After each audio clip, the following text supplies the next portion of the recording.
Você pode se sentar no seu lugar. Boa tarde, irmãos e irmãs. Graça e paz. Antes de nós começarmos, eu queria que você fechasse um pouco os seus olhos.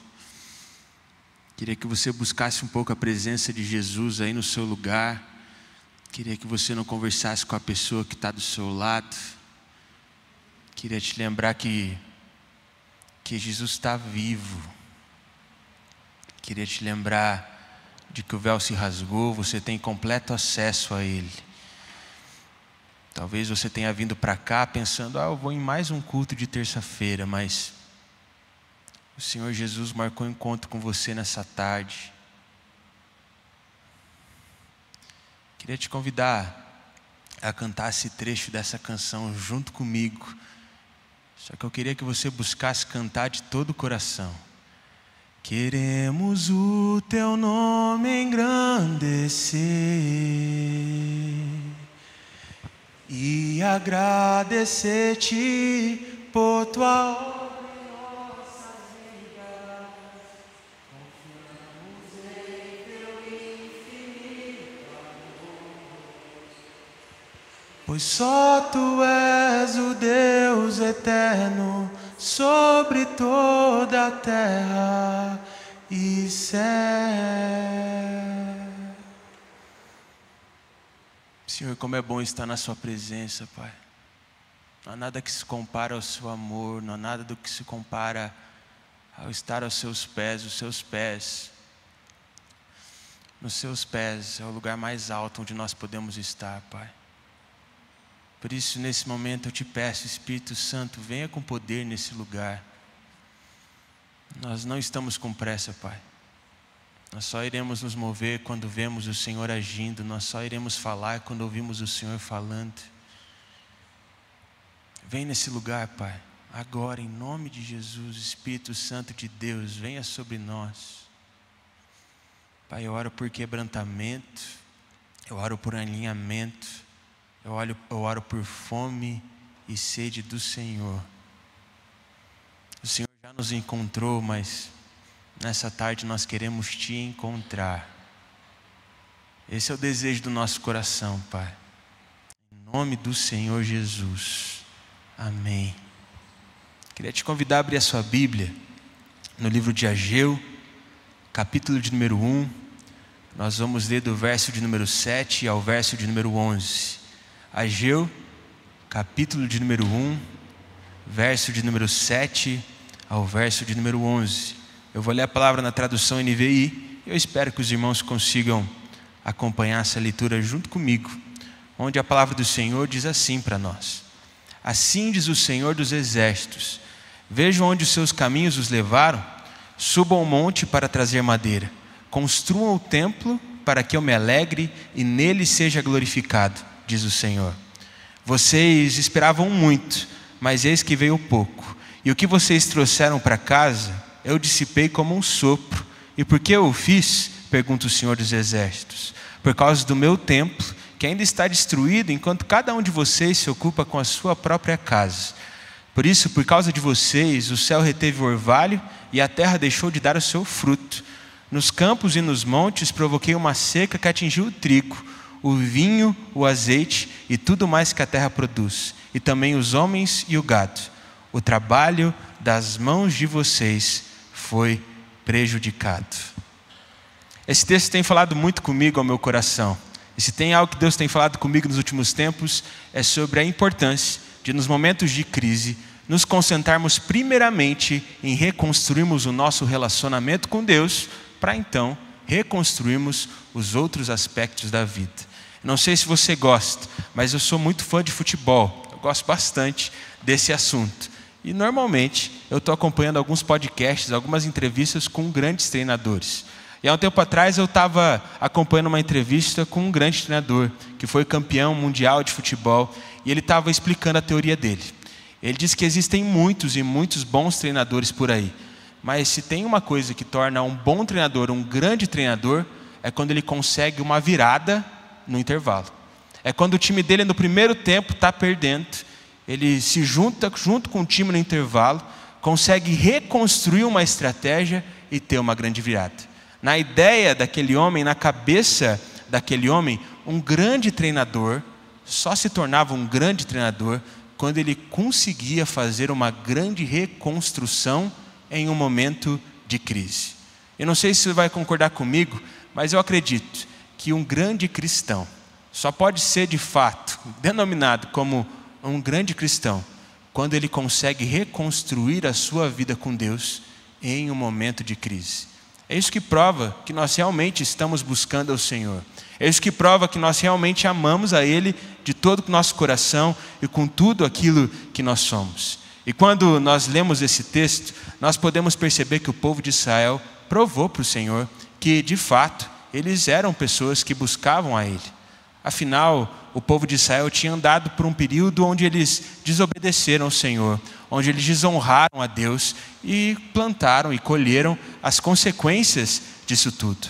Mas em um determinado momento, Deus convida esses irmãos a enxergarem de que tudo aquilo que eles estavam vivendo era simplesmente consequência deles terem construído a vida deles e esquecido de construir a vida no Senhor. Eles estavam vivendo uma crise porque eles construíram muitas coisas, mas esqueceram de se tornar templo de Deus. E por isso pereceram. E por isso estavam passando por aquela situação muito difícil. É por isso que eu acredito que o primeiro ensinamento que a gente pode tirar desse texto de Ageu é o seguinte: sem o Senhor nós não podemos chegar em lugar nenhum. Talvez você tenha percebido que lá no versículo de número 7, versículo de número 8, o Senhor está dizendo para o povo, veja aí onde seus caminhos levaram vocês, mas façam uma coisa, subam o monte, peguem um pouco de madeira e construam o templo para que eu me alegre e seja glorificado. Deus está dizendo, você viu o que aconteceu com vocês? Vocês fizeram do jeito de vocês, vocês não perguntaram as coisas para mim, vocês me desonraram e agora estão vivendo um tempo de crise.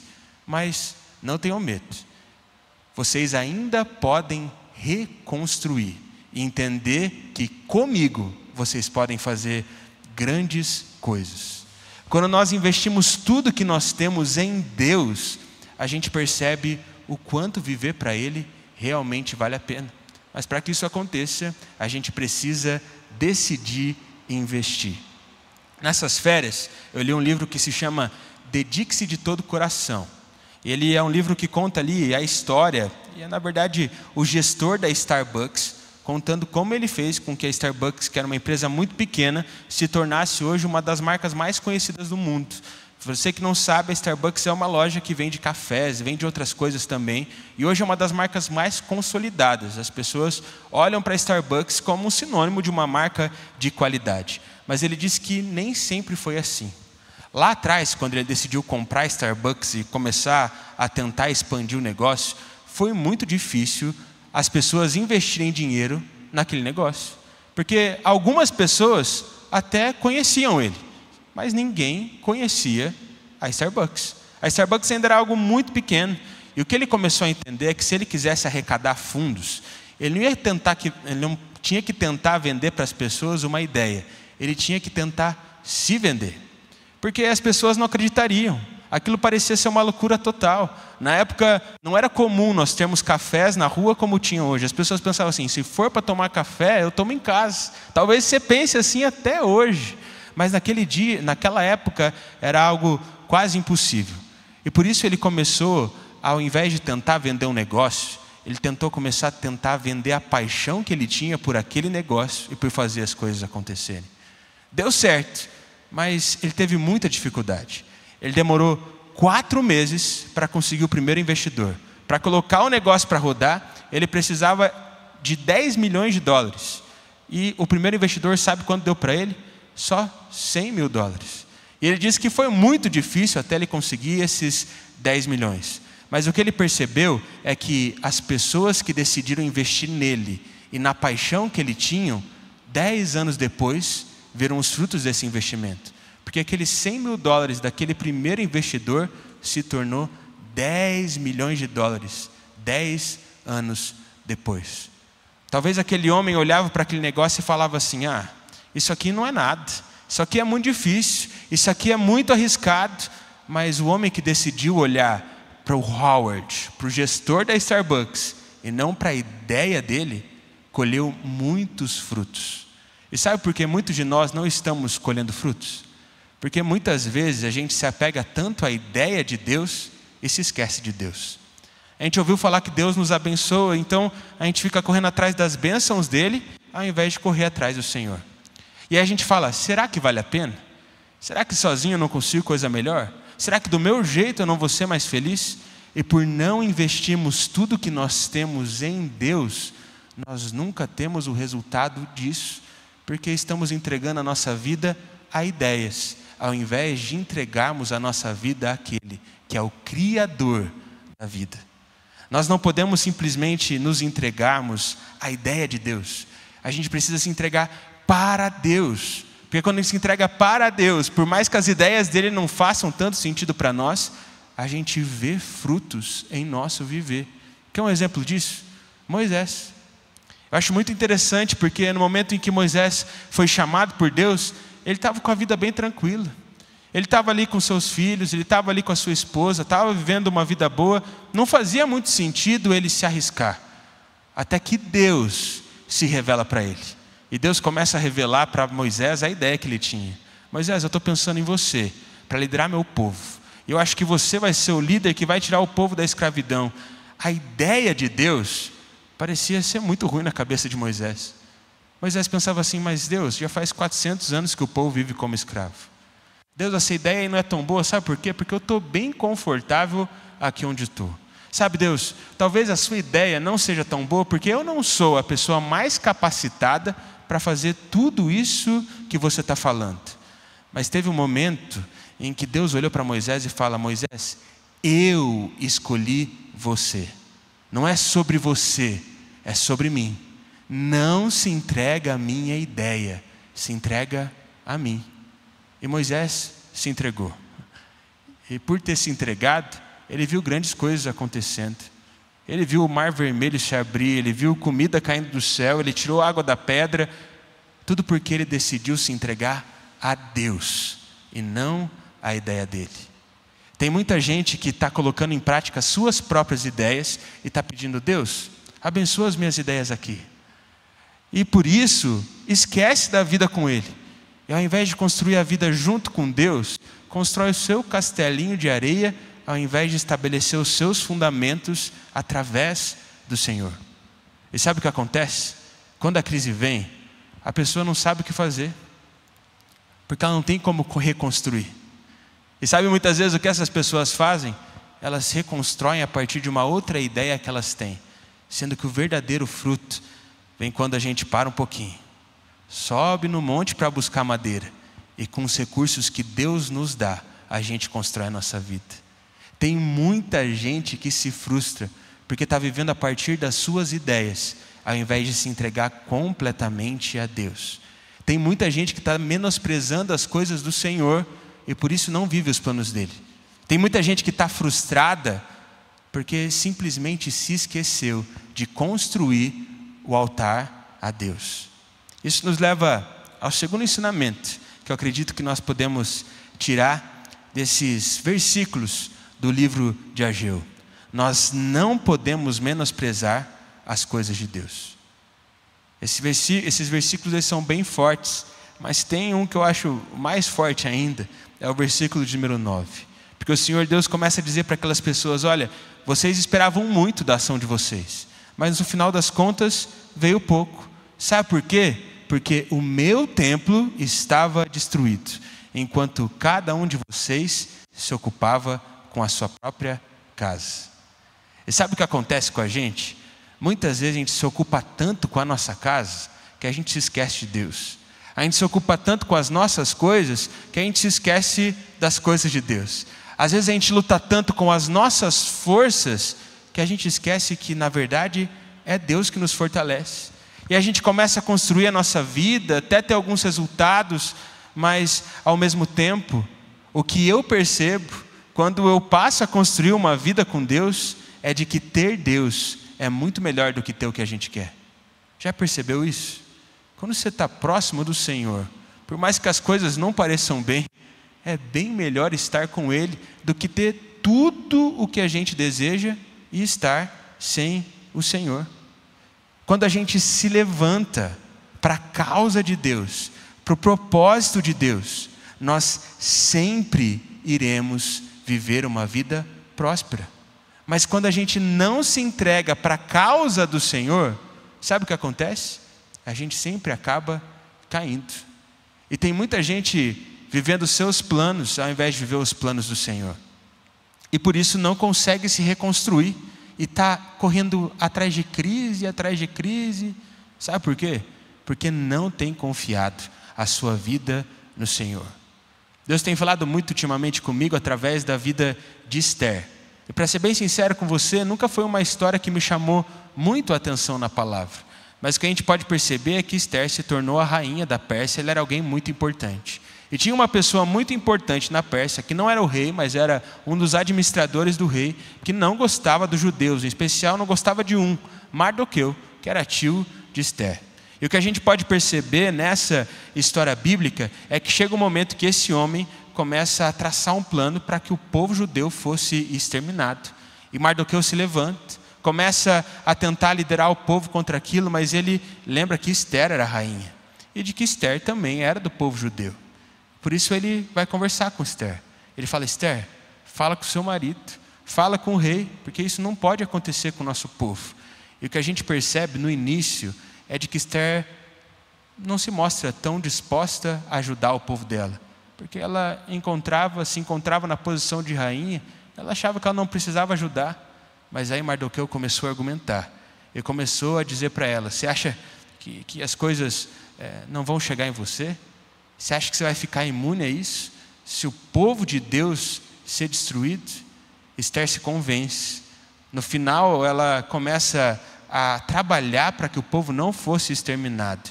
E o que a gente percebe é que no final o povo de judeu permaneceu firme, mas aquele que queria batalhar contra o povo de Deus foi derrotado. Sabe por quê? Porque Deus honra aqueles que se entregam à causa dele. Tem muita gente que está igual Esther. Talvez não seja rainha, talvez não seja um rei, mas está pensando: por que eu vou me entregar para as causas de Deus? Não preciso, já estou bem do jeito que eu estou. Mas sabe o que acontece? Quem não se entrega às causas do Senhor, normalmente acaba dificultando com que as obras do Senhor aconteçam. Quem não se entrega às obras do Senhor, não entende que nós fomos chamados para um momento como esse. E mais importante do que construir um palácio de areia e se tornar um rei ou uma rainha, é reconstruir o templo de Deus e encontrar prazer na presença dEle. Somente quando a gente decide participar das coisas de Deus, é que a gente percebe valor nas coisas de Deus. E quando a gente constrói a partir das coisas de Deus, a gente percebe que todo o resto é só um castelo de areia comparado com tudo aquilo que o Senhor preparou para nós. No livro que eu li sobre o gestor da Starbucks, ele disse que algo que mudou a história da empresa foi quando ele decidiu dar parte de ações para todos os funcionários. Aquilo parecia ser uma loucura, porque parecia que aquele homem estava jogando dinheiro fora, mas ele decidiu dar parte de ações da Starbucks para todos os funcionários. O porteiro da Starbucks era um acionista da empresa.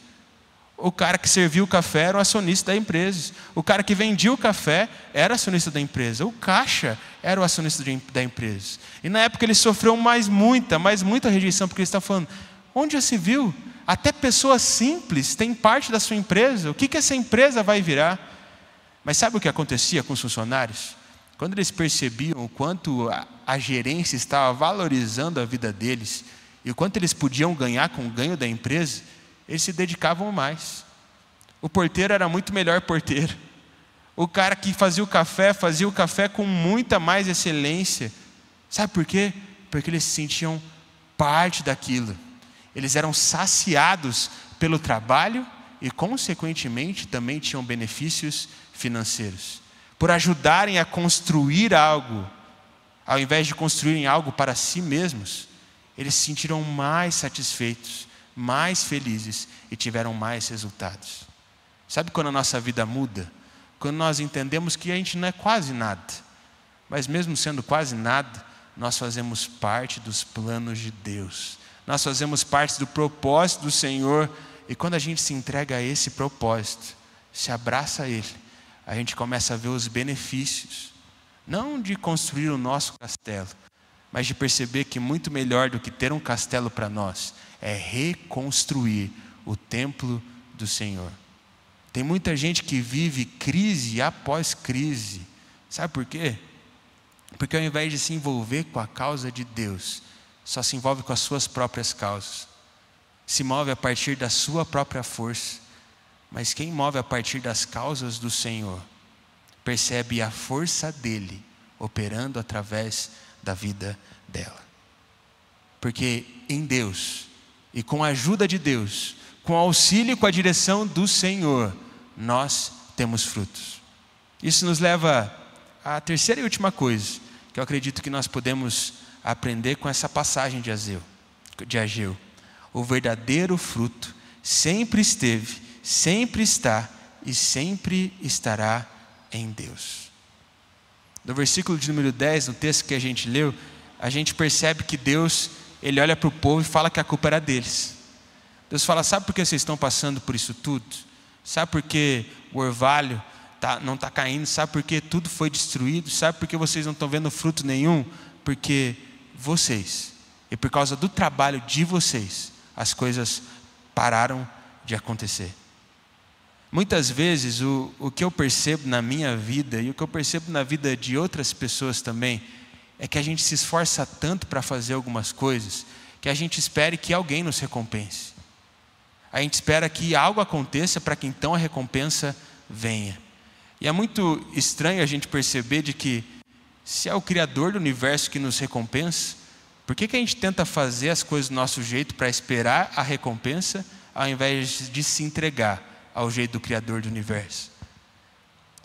Ano passado o que eu percebi é que em muitos momentos eu estava fazendo tantas e tantas coisas que ao invés de eu focar simplesmente em reconstruir o templo do Senhor, eu fui construindo um monte mais de tarefa que tinha que fazer. Eram tarefas intermináveis, mas que ao mesmo tempo não me traziam satisfação.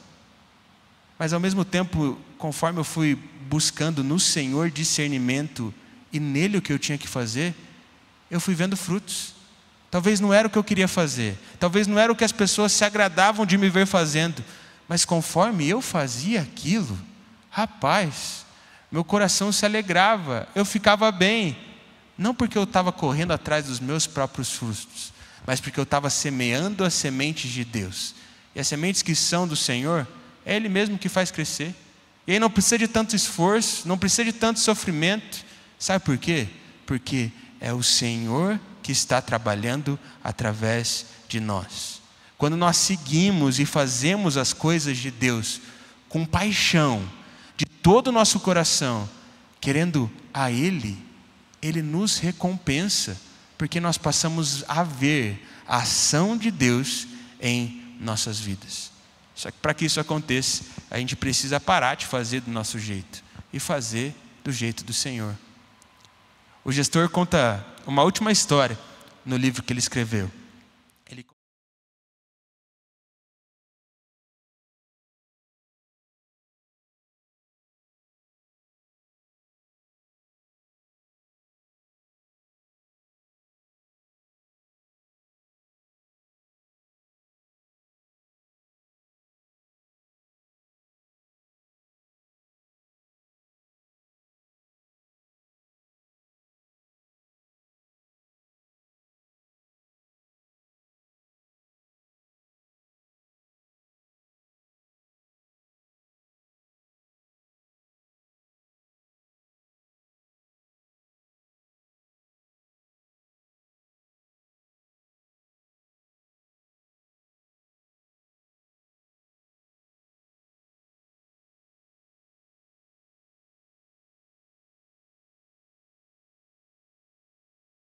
Para começar a construir algo que parece que não tem tanto valor, ele falava: sabe por quê?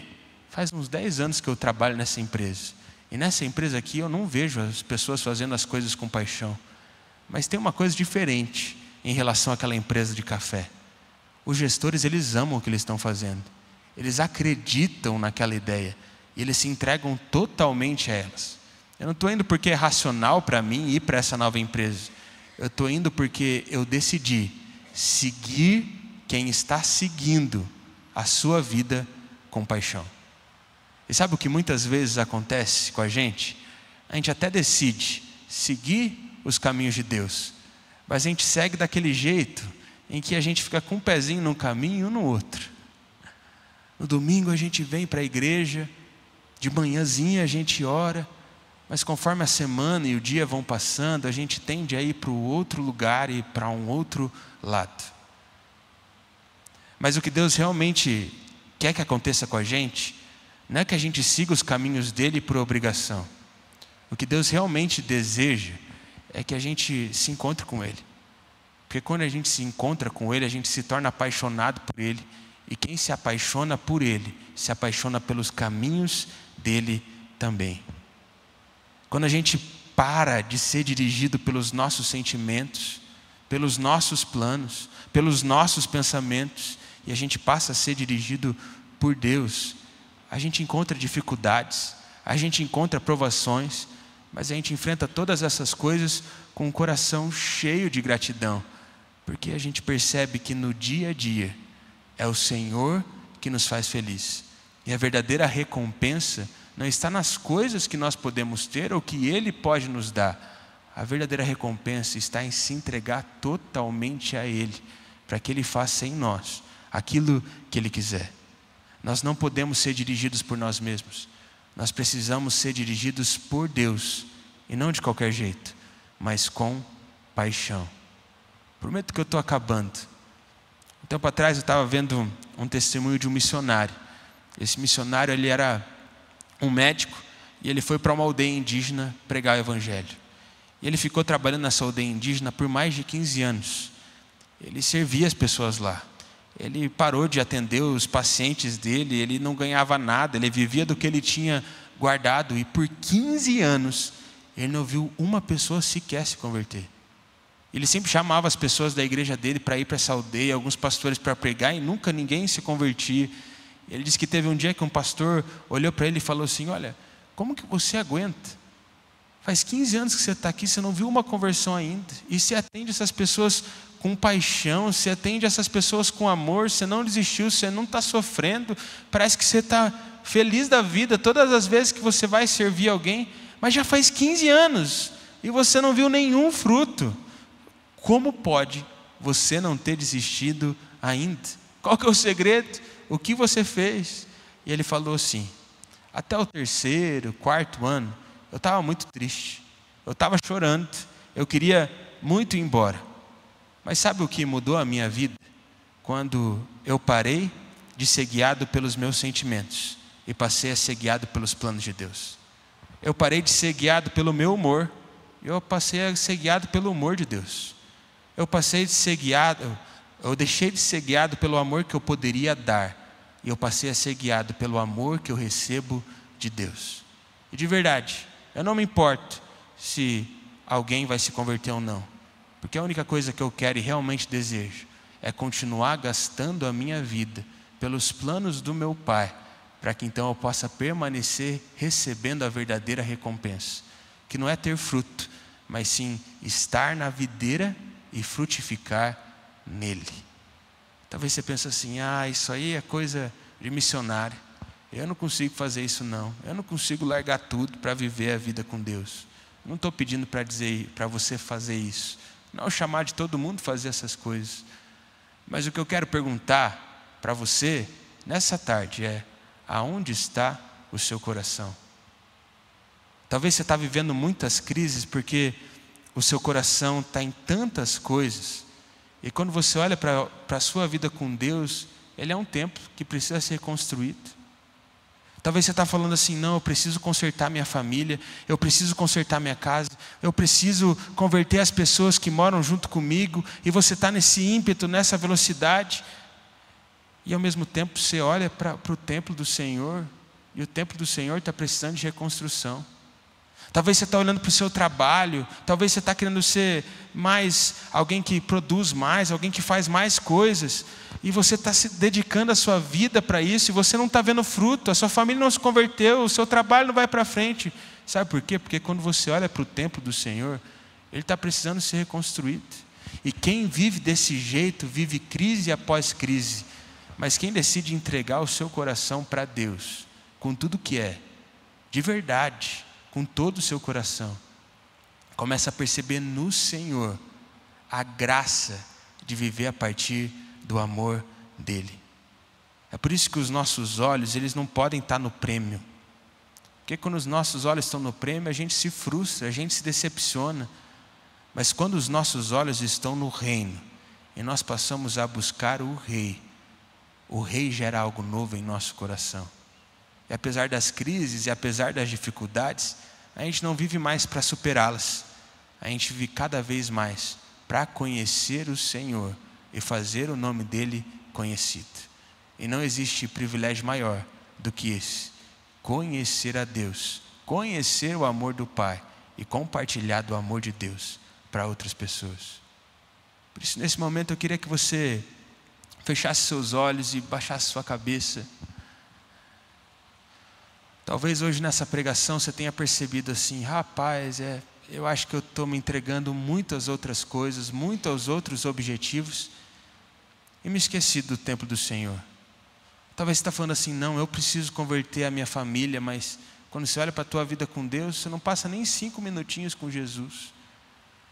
Talvez você está pensando assim: não, mas eu preciso ser bem sucedido, eu preciso ter muito sucesso, eu preciso fazer as coisas diferentes, todo mundo precisa gostar de mim. Sendo que na verdade a gente vive a nossa vida para a audiência de um só. E quando a gente recebe o aplauso desse um, já está tudo bem. Talvez você está no meio de uma crise gigantesca. Essa crise não vai se resolver você fazendo as coisas do seu jeito. Essa crise vai se resolver quando você decidir parar, olhar para o teu templo que você tem construído com o teu Deus e decidir reconstruir isso, para que a partir disso a sua vida seja reconstruída. Se isso faz sentido para você nessa tarde, queria que você colocasse as suas mãos assim à frente, porque eu quero orar por você. Você não precisa ter vergonha, não se sinta mal por isso. Eu realmente acredito que o Senhor vai gerar favor no seu coração, na sua vida, para que você possa reconstruir o templo do Senhor dentro do seu coração. Senhor Jesus, eu te agradeço, ó Pai. Eu te agradeço pelo seu amor, eu te agradeço pelo seu cuidado. Eu te agradeço porque o Senhor tem feito algo novo nos nossos corações. Por isso, nesse momento, eu te peço, ó Pai, que o seu Santo Espírito venha com poder sobre nós agora, Pai. Eu oro, Senhor, para que cada irmão e cada irmã que estendendo as suas mãos, que eles possam receber poder do alto. Pai, que eles não tentem mais construir as suas vidas por si mesmos, que eles não tentem mais resgatar as pessoas por si mesmos, que eles não tentem mais fazer as coisas por si mesmos, que eles não tentem reconstruir a sua vida buscando outra pessoa, outro emprego, outra direção, que eles possam reconstruir a sua vida, reconstruindo o templo do Senhor, uma vida de intimidade contigo, para que a partir disso as coisas possam florescer. Pai, que o Senhor possa inundar os nossos corações com a sua paz, e que a partir da sua paz nós possamos ver o Senhor agir. É isso que nós te pedimos, ó Pai, em nome do Senhor Jesus. Amém.